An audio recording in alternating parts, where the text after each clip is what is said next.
next talk will be community-based planning and mobilization in urbanized atolls, the Rita Reimaanlok case study, and it'll be presented by Tina Staggy of the Martina Corporation based in the Solomon Islands, as well as Abaka Anjan Madison, who is the chairperson for Rita Reimaanlok.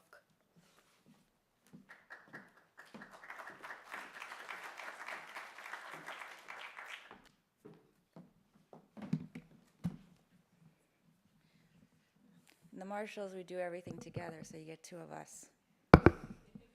Actually, the Martina is in the Marshall Islands.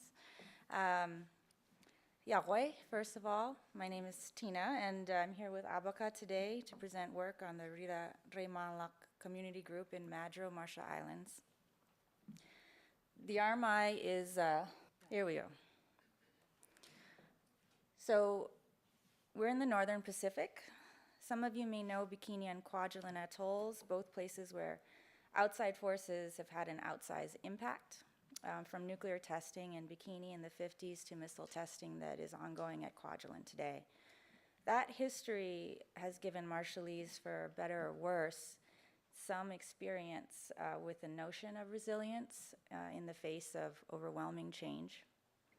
In fact, my partner Abaka is herself from Rongelap, one of the atolls where people have were directly affected, and they've dealt with radiation sickness, cancers, and displacement. So this history provides context for the work that we are doing now. Our story today takes us to Rita Village in Madro, in the capital of Madro. Madro Island is about 30 miles long with 27,000 population. 80% of that population is in this area, which is called DUD. It's a highly urbanized atoll environment. Rita has a population density of about 38,000 people per square mile. It's just for perspective, Manila is 40,000 per square mile, and Manhattan is about 68,000, but we don't have any high-rises. This is a snapshot of Rita. You can see it is primary residential. Houses cover nearly all of the available land, including along the oceanside shoreline, where traditionally Marshallese did not reside. Land in the Marshalls continues to be held by and large communally in property units we call WADO. In Rita, we have 13 WADO with 17 primary landowners or representatives of clans. And those landowners and the WADO system itself are integral to the community-based work that is ongoing now.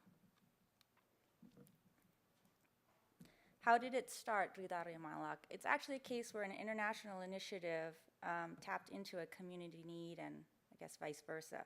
The Asian Development Bank awarded a TA in 2011 to strengthen capacity for countries to respond to climate change.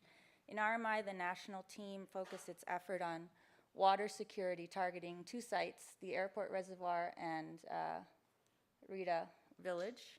And from its inception, community consultations with community leaders and landowners was really integral to the process.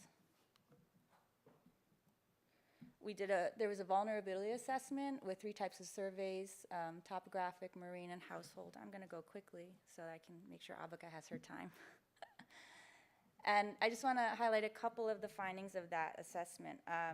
First was that the demand for water was outstripping supply in Rita, not just during droughts, but during shorter dry spells.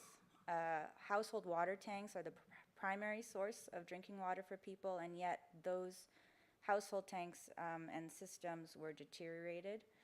And of course, there are also issues with ad hoc seawall construction, deforestation, such that the environment is overbuilt and ultra-urban.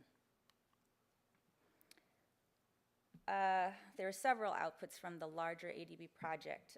2 pertain directly to Rita and its neighboring community of Jenruk, which together are called Jarit. One was to improve capacity of Madro to respond to extreme drought through improved rainwater harvesting, and another was to implement a shoreline protection program to respond to sea level rise and storm surge. Now, focusing in on the Rita climate change project, Reimaanlok project, what happened was as the ADB project neared completion in December 2011, members of the Rita community, including school leaders, local government councilmen, heads of women's groups and church groups, came together, and there was a fire kind of lit and a way imagined to move forward.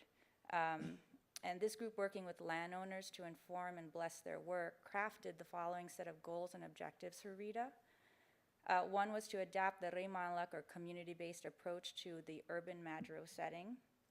To pursue a strategy of, we call Warwajagay seawall, which for the shoreline protection is the coral reefs, vegetation, and seawall construction, or at least regulation. And then also to pursue a strategy for a clean and consistent water program. This is a picture of some of the people involved in Rita Reimaanlok. Reimaanlok, it's now called Rita Reimaanlok. It's expanded to the neighboring community. It's an initiative that's community-based. It's forward-looking. Reimaanlok actually translates as looking to the future together. Over the past couple of days, I've come to realize it may also translate to resilience. But with that, I give it to Apaka.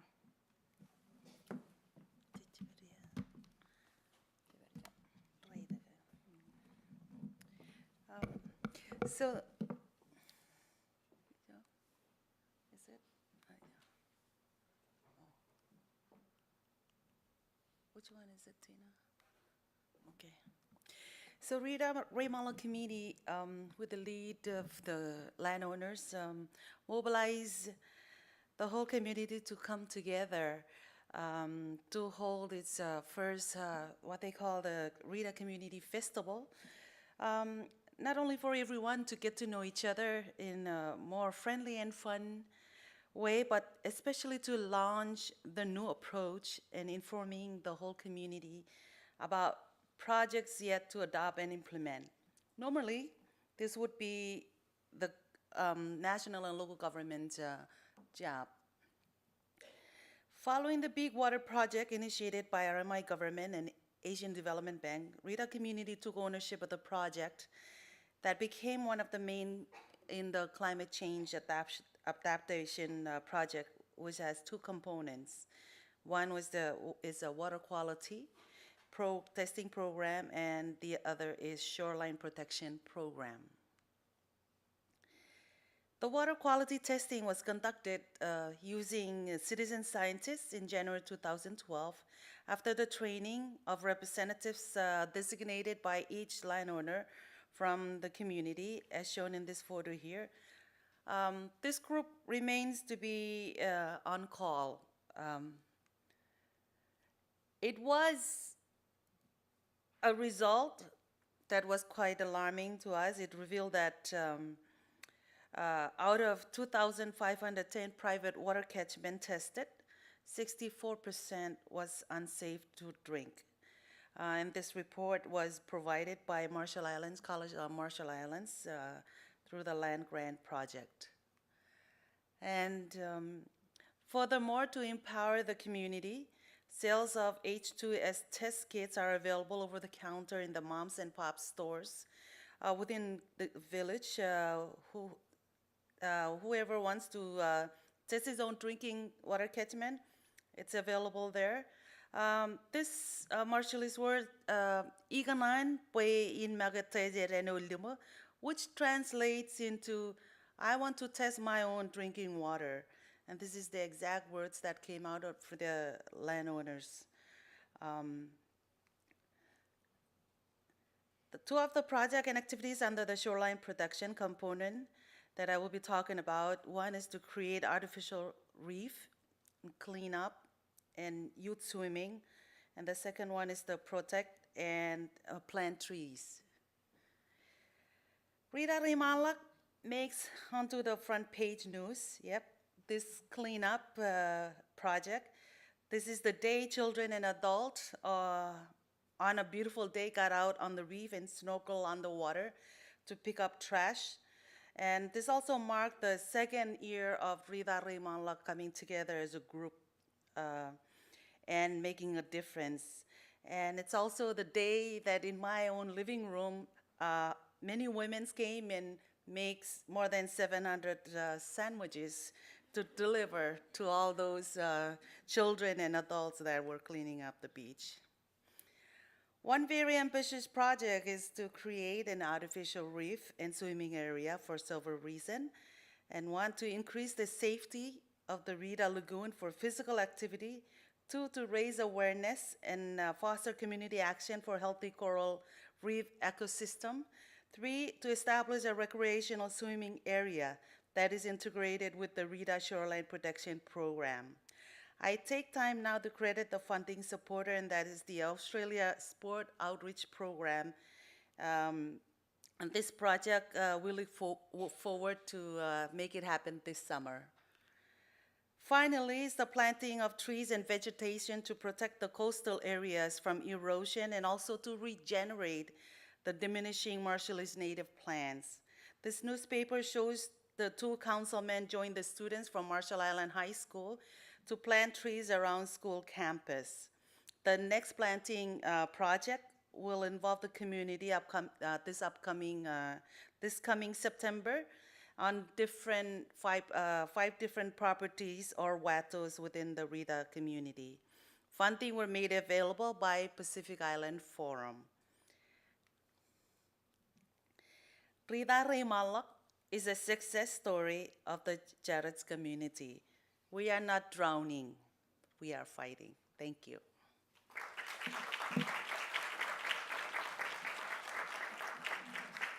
Yes, as soon as I get back to Marshall's, I will make a report on this trip and show how the good hospitality they have provided, but mostly to make a report to the committee and especially to the landowners.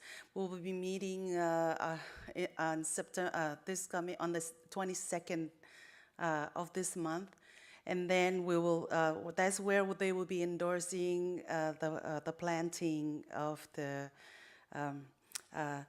trees, and then to designate, to finalize an area where it will be used as landfill and collecting all the trash and to store the trashes, also to extend the land, and then we will be they will be approving the project of the swimming area where it'll be placed. So we have a lot on our plate, but they're very, very rewarding.